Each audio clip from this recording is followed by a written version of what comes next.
Lebih dari 400 keluarga dievakuasi dari pinggiran timur kota Ramadi, yaitu kawasan Sijaria.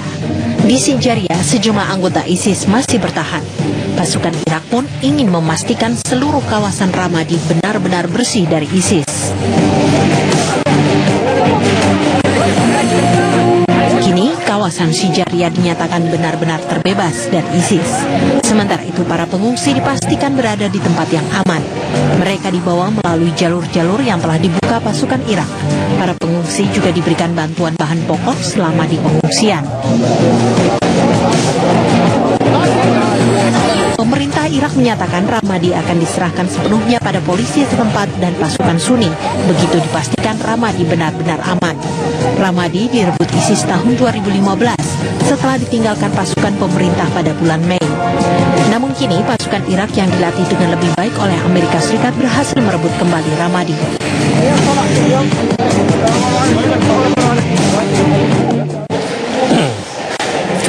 Bismillahirrahmanirrahim. Assalamualaikum warahmatullahi wabarakatuh. Waalaikumsalam warahmatullahi wabarakatuh. Apa kabar? Baik, Alhamdulillah, saudaraku, apa kabarnya? Semoga Allah Ta'ala selalu menjaga dan melindungi kita semua. Amin. Alhamdulillah, kita bertemu kembali di acara Makna dan Peristiwa.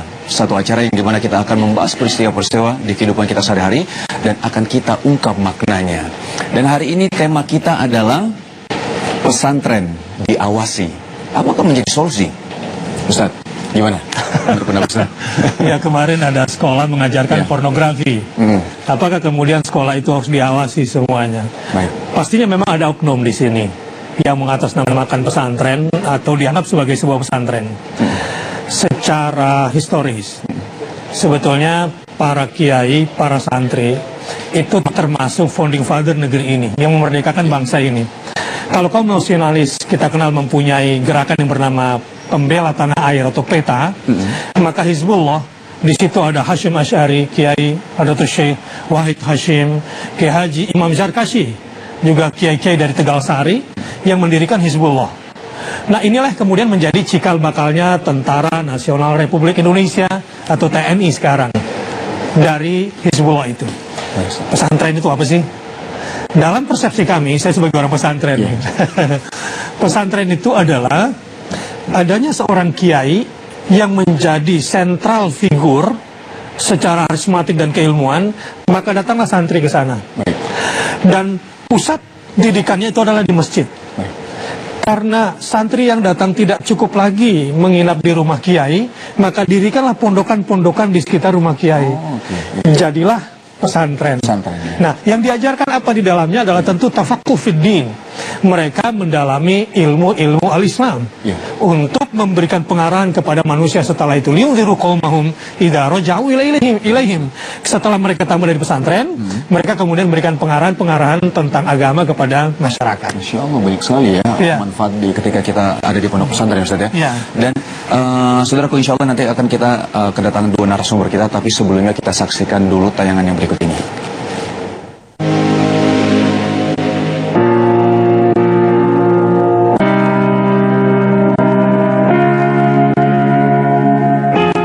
Indonesia jauh dari Timur Tengah, namun negara ini sudah sering mengalami serangkaian aksi terorisme yang menewaskan lebih dari 100-an orang. Yang terbaru adalah di awal tahun 2016, di mana sekelompok orang bersenjata yang melakukan serangan teror dan bom bunuh diri di kawasan Tamrin, Jakarta. Ini merupakan serangan pertama setelah bom JW Marriott, Jakarta pada tahun 2009 yang menewaskan 9 orang. Termasuk 2 aksi teror di mana sekelompok ISIS mengklaim bertanggung jawab atas serangan tersebut. Sebelumnya, BNPT menyebut ada keterkaitan banyaknya aksi teror di Indonesia dengan dunia pendidikan di pesantren. Dan BNPT merilis dikitnya ada 19 pesantren di Indonesia yang diduga mengajarkan paham radikalisme. Pernyataan ini didasari oleh temuan BNPT bahwa beberapa pelaku teror adalah alumni dari pesantren-pesantren yang ada di Indonesia. Baik, saudaraku, kita sekarang sudah bersama dua narasumber kita. Yang pertama adalah Pak Irfan Idris dari BNPT. Assalamualaikum. Waalaikumsalam, Pak. Gimana kabarnya? Sehat? Alhamdulillah. Alhamdulillah. Dan Pak Mustafa, peneliti terorisme. Gimana Pak? Sehat ya Pak Mustafa ya? Alhamdulillah, sehat selalu. Alhamdulillah. Ini pertama langsung saja nih ke Pak Irfan nih. Pak Irfan. Ya. Kita tahu ya Pak ya, kalau misalnya di Indonesia itu banyak sekali pesantren ya, pondok pesantren itu ada sekitar mungkin puluhan ribu ya. 29.000. Masya Allah, itu data yang akurat ya Ustaz. 3 juta santri. 3 juta santri, 29.000 ya, berarti puluhan ribu ya Ustaz ya. Ya.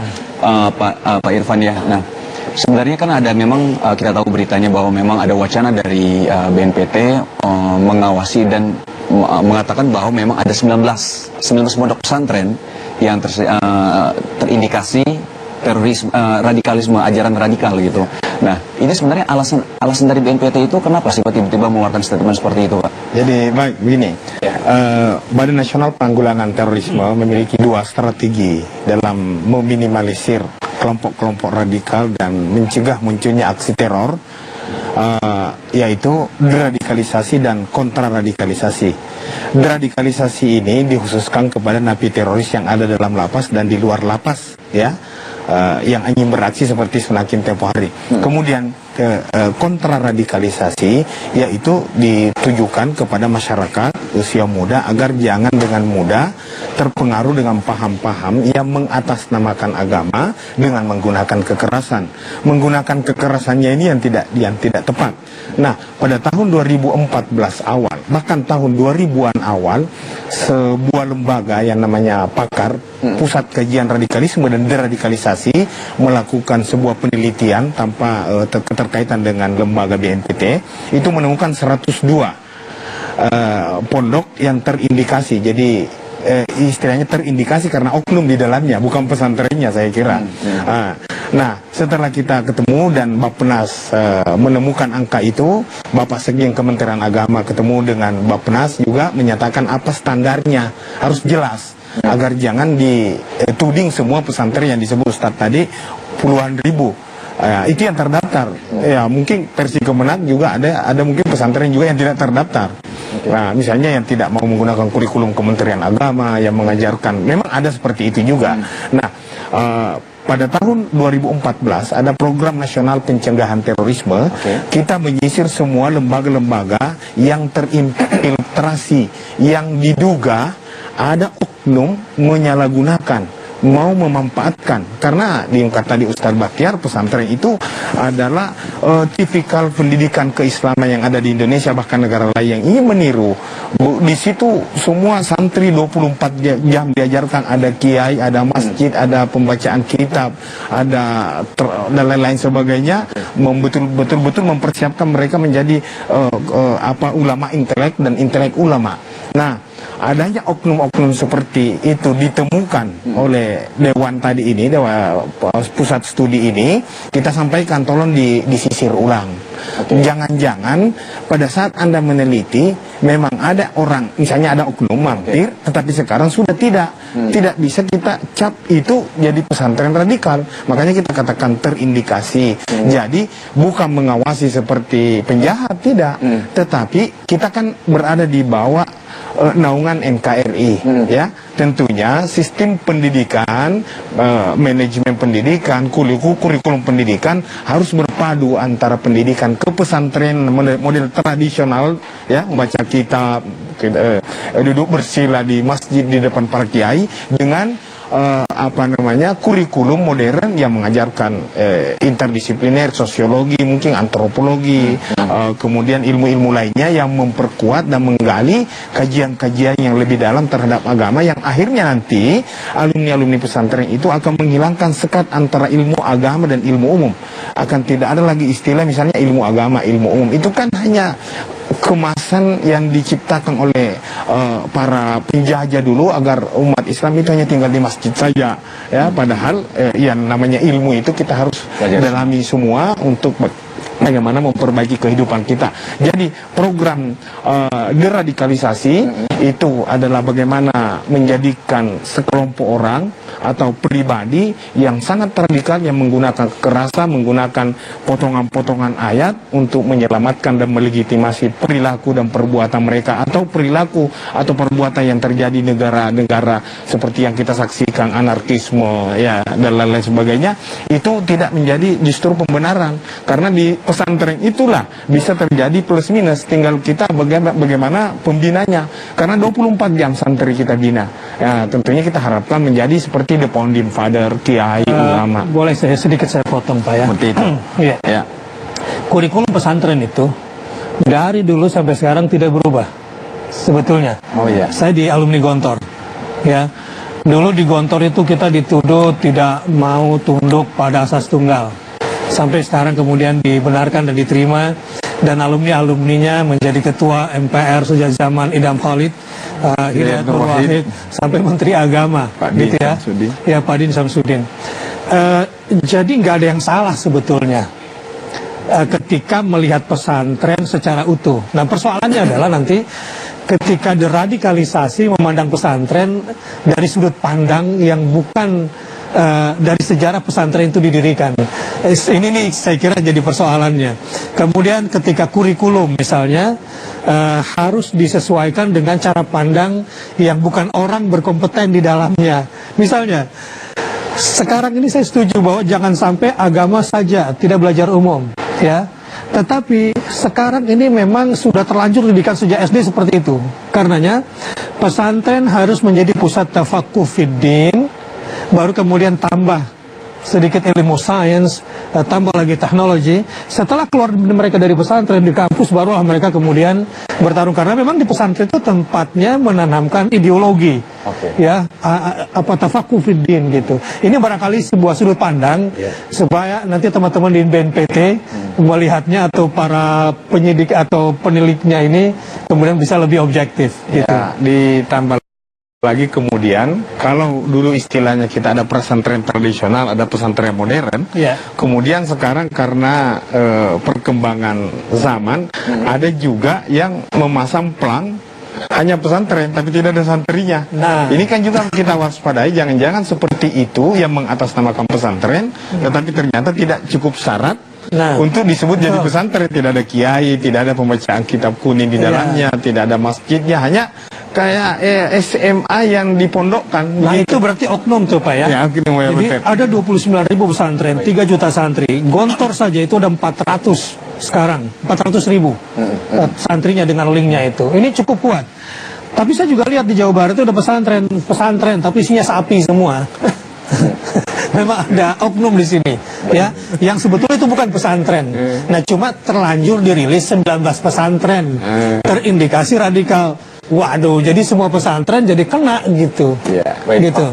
Pak Mustafa, ini pengen nanya nih sama Bapak, bagaimana Bapak melihat permasalahan ini, Pak? Sebenarnya persoalan ini tidak bisa kita snapshot di Indonesia ya. Tahun 2002 itu setelah pasca bom di Amerika yang meruntuhkan 2 tower WTC, itu kemudian Amerika merilis 3 nama pesantren di Indonesia. Mohon maaf ini, bukan hanya pesantren yang tidak punya izin, tapi ini pesantren besar semuanya. Ada Al Zaitun di Indramayu, kemudian ada Al Islam di Solo Kuno di Lamongan, kemudian ada Al Ngruki. Ya, Ngruki. Ada 3 ini yang semula disebut. Kalau kemudian sekarang berkembang menjadi 19, ini tentu perkembangan tanda petik yang luar biasa. Karena semula hanya 3, kemudian ini berkembang menjadi 19 untuk tahun 2015 dan 16. Tentu kalau kita rata-rata berarti per tahun itu berapa itu perkembangan nama-nama pesantren yang kemudian dari 3 menjadi 19. Tentu ini kalau pukul rata dalam survei, ini perkembangan tanda petik yang luar biasa dalam rangka untuk mengopinikan bagaimana pesantren ini adalah sebagai sesuatu yang sangat menjadi daya tarik bagi BNPT untuk dijadikan objek deradikalisasi. Nah, tadi sudah disebut begini, kalau pola, ya pertama saya lihat pola dulu. Kalau pola tentu ini bermasalah, ya karena di semua lembaga tadi disebut di awal banyak sekali yang disebut oknum dan lembaga tentu berbeda. Istilah 19 pesantren itu adalah sudah lembaga, bukan lagi oknum. Istilahnya karena tidak ada kata oknum, pesantren adalah lembaga. Jadi kalau memang yang disasar adalah pribadi, tentu tidak boleh lagi menyebut nama pesantren karena itu akan menghantam semua pesantren yang ada di Indonesia. Tentu kalau pertimbangan manfaat dan mudorotnya ini akan sangat berbahaya. Semua pesantren yang tidak terlibat kemudian ini menjadi terimbas. Ya, yang pertama. Peneliti-peneliti pesantren saya sebut misalkan ya tahun 2006 pernah diteliti. Fungsi pesantren itu ada 3 memang. Satu adalah untuk transfer knowledge agama Islam, dasar-dasar agama Islam. Lalu sebagai munzir al-qaum kata para peneliti, sebagai pelahir para pemimpin perekat umat. Kemudian sebagai tawzir al-ummah, sebagai pemberdayaan umat. Ada 3 itu. Oleh karena itu kalau kemudian pesantren menjadi bidikan Amerika, kemudian ke seluruh dunia yang menjadi kata petik anak buah Amerika untuk menghajar teroris atau radikal, tentu 3 itu yang akan dihajar pula. Satu adalah pendidikan dasar Islam bagi negara-negara yang memiliki mayoritas agama Islam. Kemudian 2, yang sangat besar pengaruh melahirkan pemimpin-pemimpin dari pesantren menjadi pemimpin nasional. Maupun yang ketiga adalah menjadi pesantren menjadi perekat umat. Oleh karena itu kalau kemudian ada ide misalkan pesantren mau disamakan dengan pendidikan umum, akhirnya pesantren nggak ada jadinya kan. Jadi ujung-ujungnya kira-kira pesantren ini kalau dikhususkan secara eksklusif tentu akan sangat berbahaya. Ini pemikiran utamanya, frame besarnya. Nah, oleh karena itu saya tidak heran kalau kemudian mestinya ya ketika Amerika mengajak untuk perang melawan teror dengan mengkampanyekan deradikalisasi, kalau saya jadi orang Indonesia, saya akan mempertahankan nasionalisme saya. Tidak kemudian sangat langsung percaya, langsung ikut, langsung kemudian menjadi tanda kutip bebek ya. Bebek itu. Langsung ikut. Percaya gitu Pak. Langsung, kita harus kritis. Kemudian karena kita tipikalnya nggak sama dengan Amerika. Kenapa para teroris itu pertama mengajar Amerika bukan Indonesia? Berarti India tidak sama ya Pak ya? Tidak sama. Baik Pak, nanti kita lanjut lagi setelah break satu ini ya. Baik saudaraku, setelah yang satu ini kita akan kembali berbicara dengan dua narasumber kita dan Ustadz Batiar Nasir juga. Jadi jangan kemana-mana, tetap di Makna dan Peristiwa.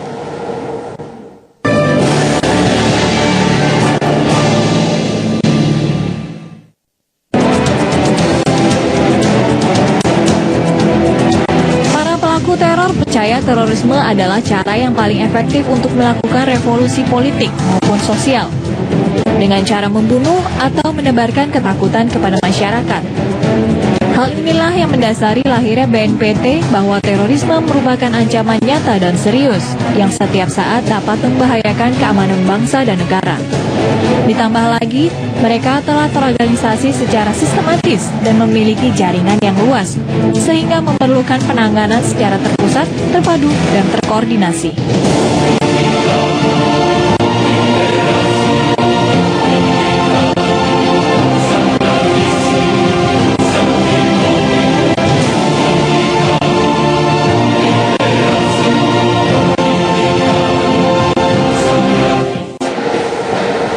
Baik saudaraku, kembali lagi bersama kami di Makna dan Peristiwa. Sekarang saya langsung kepada Pak Irfan. Pak Irfan, tadi Pak Mustafa sempat beberapa kali menyebutkan antara Indonesia Amerika. Ini kalau boleh tahu sebenarnya BNPT ini ada pesan nggak sih dari Amerika sebenarnya sih Pak? Ya baik, tentunya tidak ada pesan, tetapi perlu kita pahami memang pada awal dibentuknya BNPT bahkan ada dirilis di beberapa media yang menyatakan deradikalisasi itu diambil dari program yang dijalankan oleh pemerintah yang dirilis oleh Rand Corporation, salah seorang NGOS ya, NGOS Yahudi yang menyatakan bahwasanya deradikalisasi itu kepunyaan Amerika.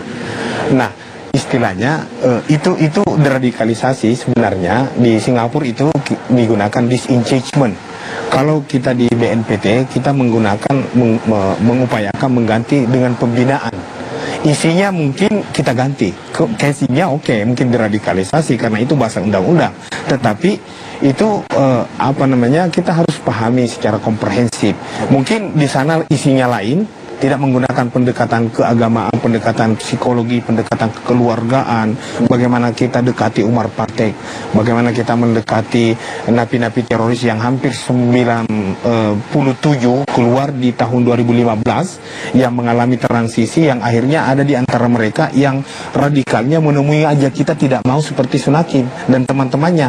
Kita berharap pendekatan keagamaan, pendekatan kekeluargaan ini lebih dimaksimalkan agar mereka yang tadinya tidak radikal kembali jadi normal lagi, karena ini radikal itu kan bukan penyakit turunan, jadi tergantung mood-mutannya, seperti Abu Tolut, seperti Hairul Ghazali bahkan di Medan, di Sidempuan sana membentuk pesantren, membangun pesantren tahfizul Quran.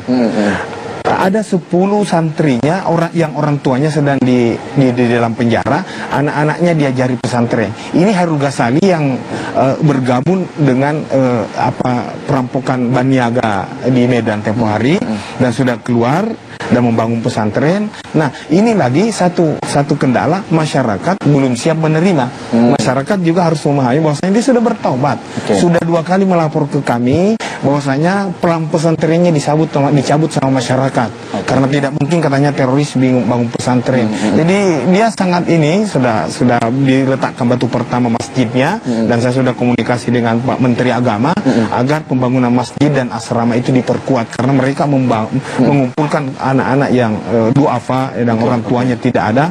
Kemudian memang pada satu sisi betul Ustadz Mustafa tadi menyatakan 3 poin itu harus dibesarkan karena kalau tidak dibesarkan yang itu nanti ada salah satu lembaga yang menggunakan juga pesantren seperti di wilayah Indonesia Timur itu ibunya datang mengadu ke kami dan menangis karena anaknya sudah masuk di situ.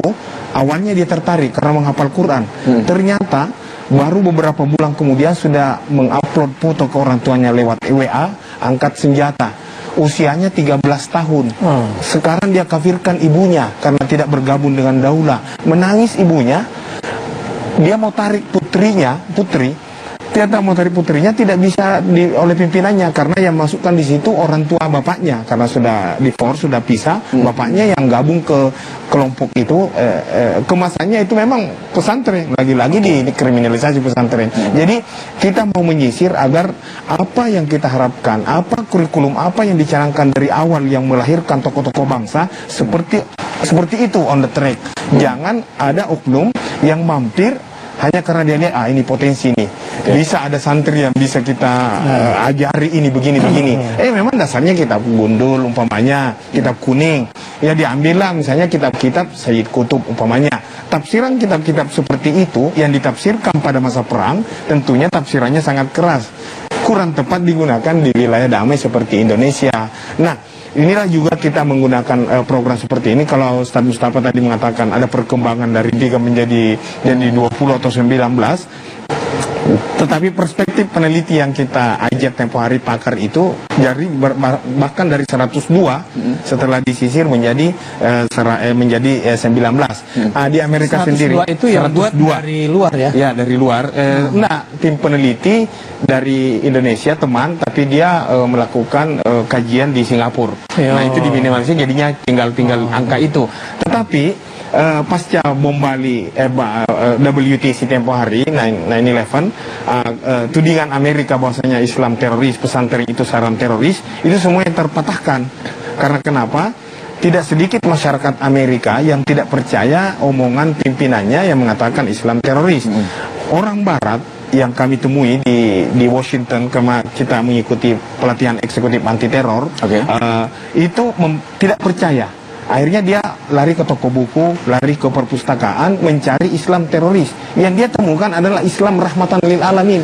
Akhirnya oleh Abdullah Balbet yang tinggal di salah satu masjid kecil di samping Gedung Putih, orang Bali Ambon, 40 tahun dia tinggal di Washington, hampir setiap hari menuntung orang Amerika yang tidak kenal agama Islam. Akhirnya diajari mereka bahwasanya tidak seperti itu Islam.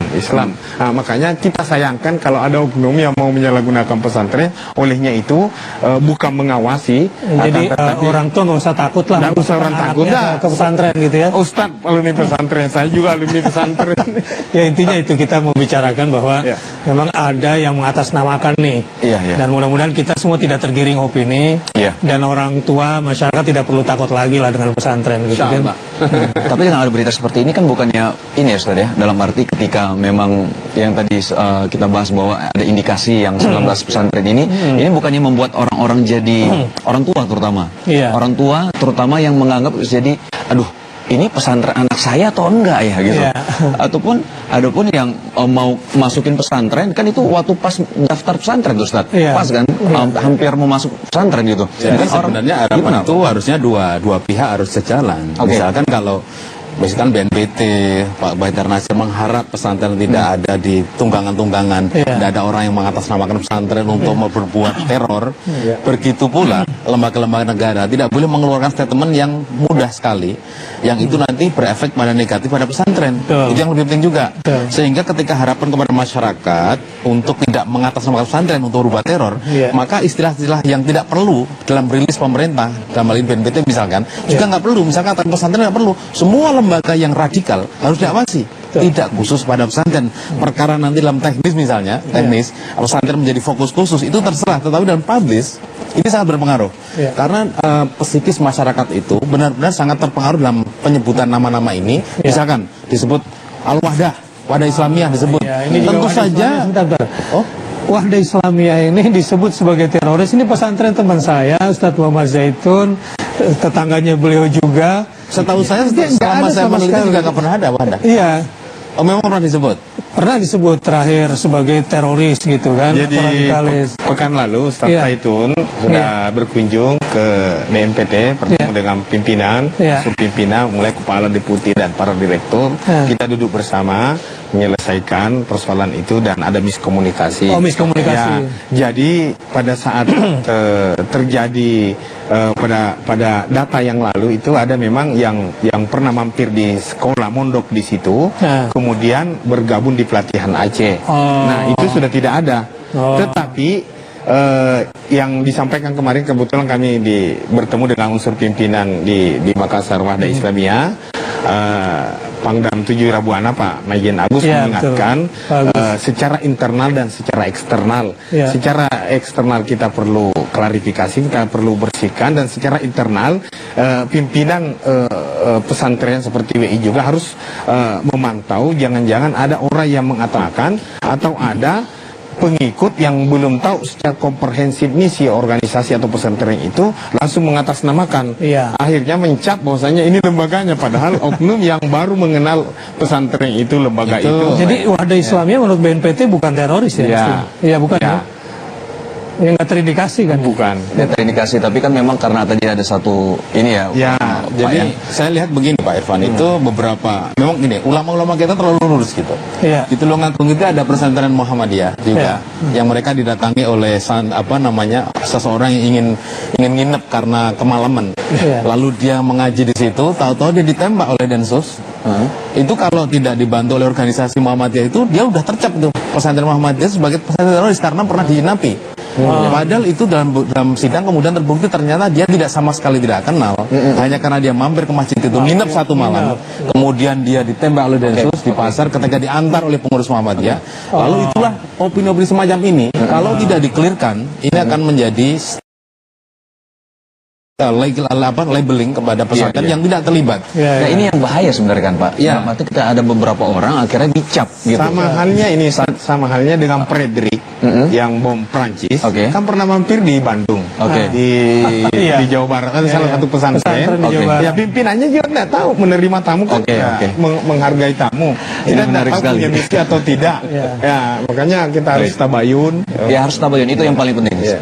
Pak, oke.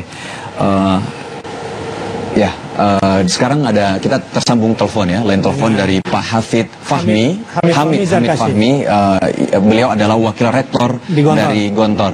Assalamualaikum, Pak Hamid. Assalamualaikum. Assalamualaikum, Pak Hamid. Assalamualaikum, Pak Hamid. Mungkin belum tersambung, tapi nanti kita akan coba untuk berkomunikasi dengan beliau setelah yang satu ini. Kita break sebentar ya Pak ya. Oke, saudaraku jangan kemana-mana karena kami akan kembali setelah yang satu ini. Jadi tetap di Makna dan Peristiwa.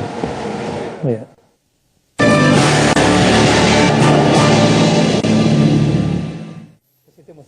Baik, saudaraku, kembali lagi di Makna dan Peristiwa. Oke, kita sekarang sudah tersambung dengan Pak Hamid Fahmi Zarkasi, Wakil Rektor Universitas Darussalam Gontor. Kita sapa ya. Assalamualaikum. Waalaikumsalam. Apa kabar, Pak Hamid? Alhamdulillah baik. Alhamdulillah baik. Alhamdulillah nih kita bisa telepon-teleponan nih dengan Pak Hamid nih. Iya, Pak Hamid, gimana nih dengan kasusnya, mungkin Pak Hamid juga sudah tahu ya tentang yang baru-baru ini ya Pak Hamid ya. Kalau Pak Hamid sendiri melihat ini bagaimana Pak Hamid? Dari sisi mana ini, Pak? Dari yang 19 yang bagaimana BNPT mengindikasikan bahwa ada 19 pondok pesantren yang mengajarkan paham radikal, Pak. Sebentar, saya sebenarnya perlu setback dulu. Oke, Pak. Makna pesantren dan sejarahnya di Silakan, Indonesia. Pak. Saya Silakan. rasa ini perlu diteliti kembali. Jadi dalam sejarahnya pesantren adalah lembaga yang memang mempunyai peran di dalam memperjuangkan kemerdekaan bangsa Indonesia. Halo. Ya, silakan Pak. Ya, kami mendengarkan Pak. Kemudian Ya. Kemudian dalam sejarahnya juga pesantren telah menghasilkan pemimpin-pemimpin bangsa, bahkan di antara panitia kemerdekaan Republik Indonesia adalah para kiai. Demikian juga ketika berjuang melawan Jepang, kita mempunyai Hizbullah yang juga terdiri daripada kiai-kiai. Ya. Artinya pesantren, nasionalisme di dalam pesantren tidak perlu diragukan lagi. Baik. Dalam sejarahnya, dan sepanjang sejarah yang namanya kurikulum pesantren itu tetap sama sejak dulu sampai sekarang, yaitu mengajarkan Islam, dan salah satu ciri dari Islam itu adalah menjadikan orang bermanfaat untuk orang yang sebanyak-banyaknya. Dalam kaitannya dengan terorisme sekarang ini, kita lihat kalau ajaran Islam itu membunuh satu orang sama dengan membunuh seluruh umat manusia, berarti itu bukan ajaran pesantren. Jadi kalau saya melihat seandainya diidentifikasi di dalam pesantren ada kurikulum yang berindikasi kepada radikalisme, saya rasa itu tidak mewakili pesantren yang ada di Indonesia yang jumlahnya sampai 29.000. Itu hanya 19 pesantren. Sangat tidak signifikan seandainya kemudian digeneralisir menjadi sebuah kesimpulan bahwa pesantren adalah berpotensi mempunyai kurikulum yang mengarah kepada radikalisme. Jadi saya rasa tidak pesantrennya yang harus dihukumi sebagai tempat mencetaknya radikalisme. Baik. Tetapi oknum-oknum yang ada di dalam pesantren itu yang kemudian kita cari dari mana oknum itu mendapatkan pengaruh pemikiran yang seperti itu. Saya rasa lebih bijak begitu. Baik. Pak Ustadz ataupun yang lain, ada yang ingin ditanyakan kepada Pak Hamid? Pak Hamid, halo? Pak Hamid? Ya. Bagaimana perasaan setelah pengumuman dari BNPT itu? Apakah kemudian ada perubahan ya? Misalkan dari santri, orang tua, wali santri dan sebagainya. Apakah kemudian ada perubahan sikap ya setelah mendengar pengumuman itu? Saya kira sikap ragu terhadap pesantren tidak akan berubah, tidak akan ada itu. Artinya sikap a priori pada pesantren tidak akan muncul. Mungkin justru orang curiga dengan yang 19 itu siapa dan bagaimana, itu akan bertanya-tanya. Saya kira begitu saja. Jadi kalau curiga ini misal 19 memang jadi orang bertanya-tanya Pak ya, tadi menurut data juga kan 29.000, itu banyak sekali. Jadi gimana? Ya, saya kira ini bisa belajar dari kasus media Islam, saya kira ya. Banyak media-media Islam, mungkin di pesantren juga ada oknum pesantren juga. Media Islam pun ada yang media oknum juga, karena itu media gratisan yang tidak membayar dalam mendaftarkan domain. Itu pula yang ditutup, tapi kemudian mengikutkan media yang resmi berbadan hukum. Nah, ini kan bermasalah sebenarnya. Semua ya Pak ya? Semua terkena dampaknya, termasuk pesantren ini. Sebenarnya mungkin yang 19 ini yang tadi tidak terdaftar tapi mengatas nama pesantren, tapi kemudian pakai nama pesantren untuk men-label ini, lalu semua pesantren kena dampaknya. Lah mungkin ke depan mungkin Pak Zarkasi setuju ya kalau kemudian penamaan pesantren ini yang 19 ini mungkin ubah, mungkin menjadi 19 lembaga keagamaan bermasalah. Kalau diawasi misalkan seperti itu, bukan fokus pada nama pesantren, kemungkinan bisa lebih aman. Gimana Pak? Di Kementerian Agama ada istilah lembaga pendidikan keagamaan. Jadi hari Kamis yang lalu itu secara cepat Balitbang Kementerian Agama mengumpulkan pejabat dan saya diundang untuk menjelaskan. Kemudian Pak Menteri Agama memerintahkan kepada jajaran Eselon 1 untuk membagi tim 19 melakukan tabayun ke 19 pondok yang ditemukan oleh peneliti pada tahun 2000-an itu untuk mengklarifikasi, dan tidak sedikit dari pimpinan-pimpinan mereka juga sudah ketemu dengan Pak Kepala BNPT. Jadi mungkin ganti kali, bukan 19 pesantren gitu ya. Tapi 19 misalnya yang mengaku lembaga keagamaan, lembaga pendidikan agama atau apa gitu. Tapi menarik ini. Jadi kalau statement Pak Hamid tadi, keraguan masyarakat terhadap pesantren tidak akan berubah, ya. Curiga hanya kepada 19 ini. Maksud saya begini. Justru ketika BNPT mengeluarkan statement ini menjadi kontraproduktif dan merugikan BNPT sendiri sebetulnya. Sehingga komunitas pesantren itu menjadi antipati sedikitnya gitu. Kok kami dituduh seperti ini? Ya, tetapi di pertemuan ini kita juga klarifikasi tadi sama Pak Irfan langsung bahwa sebetulnya ini adalah lembaga keagamaan. Tapi yang mengeluarkan statement 19 pesantren ini siapa? Jadi itu tadi saya jelaskan, lembaga program nasional pada tahun 2014 ada pusat kajian radikalisme dan deradikalisasi. Jadi bukan produk BNPT yang lebih awal kan kita bekerja sama. Kita meminta karena ini atensi buat aparat, atensi buat masyarakat, harus mewaspadai, harus mengetahui, bukan pesantrennya lagi-lagi. Mungkin ada salah seorang misalnya yang terkait dengan jaringan radikal, mau memperkuat jaringannya, masuklah ke lembaga pendidikan yang kurang terurus manajemennya begitu, akhirnya dia yang lebih mendominasi. Jadi jangankan lembaga pendidikan keagamaan seperti itu, rumah ibadah aja banyak yang dikooptasi oleh kelompok radikal. Kan sebetulnya yang liberal itu cuma berapa gelintir gitu. Sehingga UIN dituduh lembaga liberal. Nah khawatirnya pesantren juga tertuduh gitu. Cuman kalau kita mau berpikir mundur lagi, kenapa yang salah pesantren yang salah kan kok tidak sebelum pesantren misalkan pernah di SMA mana, pernah di SMA mana, pernah ngaji di mana, pernah ikut kajian apa, kenapa pesantrennya disalahkan? Seperti koruptor ya, koruptor itu nggak pernah menyebut alumni universitasnya. Tapi kalau teroris dan radikalisasi dikaitkan ke lembaganya, pesantrennya ini kan memang lucu. Baik, tapi kita akan bahas setelah yang satu ini ya Pak ya. Kita break sebentar. Baik, saudaraku, kembali lagi di Makna dan Peristiwa. Kita kembali lagi bersama dua narasumber kita dan sahabat Nasir. Baik, ini untuk yang terakhir.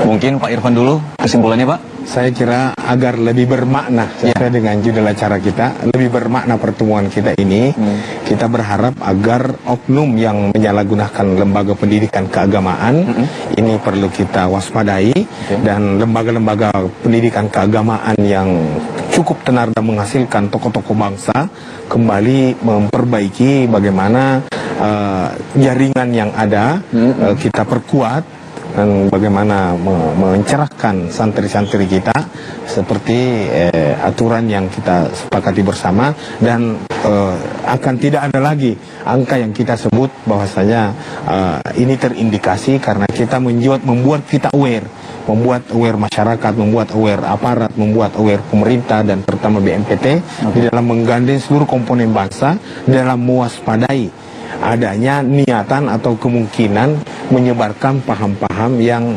sangat-sangat sempit, dan mengajarkan misalnya di pesantren itulah justru kita bisa menyempurnakan pemahaman fikih termasuk fikih bukan hanya fikih wudu, fikih salat, tapi fikul jihad, kitabul jihad dari Bidayatul Mujtahid wa Nihayatul Muqtasid Ibnu Rushd bisa disempurnakan agar mereka tahu bahwasanya jihad yang disebutkan 41 kali dalam Al-Qur'an ini bukan holy war, itu bukan, ada momennya, ada asbabun nusulnya, ada saatnya, ada komando dari negara, bukan dilakukan oleh orang yang berkumpul di salah satu seperti di pesantren mudah dimobilisir. Bayangan mereka kan seperti itu. Jadi akan menjadi harapan bangsa, lembaga pendidikan yang kita hargai bersama ini, pendidikan keagamaan akan melahirkan tokoh-tokoh bangsa yang akan menjadi ulama intelek dan intelek ulama. Saya kira demikian. Terima kasih Pak.